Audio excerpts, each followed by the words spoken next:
नमस्कार। कभी सोचा है जब कोई घर या कार का लोन नहीं चुका पाता तो बैंक क्या करते हैं? क्या वो बस इंतजार करते रहते हैं? बिल्कुल नहीं। उनके पास एक बहुत ही पावरफुल कानून है जो उन्हें सीधी कार्रवाई करने का हक देता है। आज हम इसी कानून की ताकत को समझने वाले हैं। देखिए, ये एक ऐसा सवाल है जो बैंकों और कर्जदारों दोनों की रातों की नींद उड़ा सकता है। जब कोई अपनी गिरवी रखी हुई संपत्ति, मान लीजिए घर, का लोन नहीं चुका पाता, तो बात सिर्फ पैसों के लेन देन पर नहीं रुकती। असल में एक पूरी की पूरी कानूनी प्रक्रिया शुरू हो जाती है। और इसमें अंदाजे की कोई जगह नहीं है, सब कुछ तय है। भारत में खास कानून है जो बैंकों को अदालत के लंबे चक्कर काटे बिना सीधे एक्शन लेने की ताकत देता है। तो चलिए समझते हैं कि ये काम कैसे करता है। तो ये शक्तिशाली कानून है क्या? इसका नाम है सरफेसी एक्ट 2002। अब जरा समझते हैं कि ये कानून आखिर है क्या और हमारी इकोनॉमी के लिए इतना जरूरी क्यों माना जाता है। हाँ, इसका पूरा नाम काफी लंबा है। The securitisation and reconstruction of financial assets and enforcement of security interest act. लेकिन इसका मकसद वो बिल्कुल साफ है।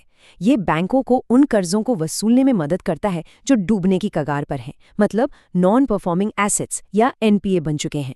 ये कानून उन्हें बिना कोर्ट गए सीधी कार्रवाई की इजाजत देता है। अब इस पूरी प्रक्रिया के केंद्र में होती है सिक्योर्ड एसेट, यानी सुरक्षित संपत्ति। ये वो चीज है जिसे कर्जदार लोन लेते समय गारंटी के तौर पे रखता है, जैसे घर, गाड़ी या कोई बिजनेस इक्विपमेंट। अगर लोन नहीं चुकाया गया तो लेंडर का हक इसी संपत्ति पर होता है। तो सरफेसी एक्ट की पूरी कहानी को 3 हिस्सों में बांटा जा सकता है। पहला, कर्जदार लोन चुकाने में चूक करता है।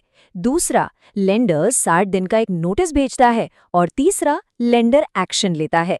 चलिए इस प्रोसेस के हर स्टेप को थोड़ा करीब से देखते हैं। तो सबसे पहला कदम क्या है? सब कुछ शुरू होता है एक कानूनी नोटिस से। और ये सिर्फ एक कागज का टुकड़ा नहीं है, ये एक्ट के सेक्शन 13(2) के तहत कर्जदार के लिए एक तरह से आखिरी चेतावनी होती है। तो सवाल ये है कि ये प्रक्रिया शुरू कब होती है? इसका ट्रिगर पॉइंट है जब बैंक किसी लोन अकाउंट को नॉन परफॉर्मिंग एसेट यानी एनपीए डिक्लेयर कर देता है। आसान भाषा में कहें तो इसका मतलब है कि एक तय समय तक उस लोन पर कोई किस्त या ब्याज नहीं आया है। और ये नोटिस बहुत स्पेसिफिक होता है। कानून इसमें किसी भी तरह की कंफ्यूजन की गुंजाइश नहीं छोड़ता। इसमें साफ साफ लिखा होता है कि कुल कितना पैसा बाकी है, किस संपत्ति पर एक्शन लिया जाएगा और सबसे जरूरी बात, कर्जदार को ये सब चुकाने के लिए पूरे 60 दिन का वक्त दिया जाता है। ये 60 दिन ये बहुत ही क्रूशियल होते हैं। इन 60 दिनों में पावर एक तरह से कर्जदार के हाथ में होती है। वो बकाया चुकाकर अपनी संपत्ति बचा सकता है।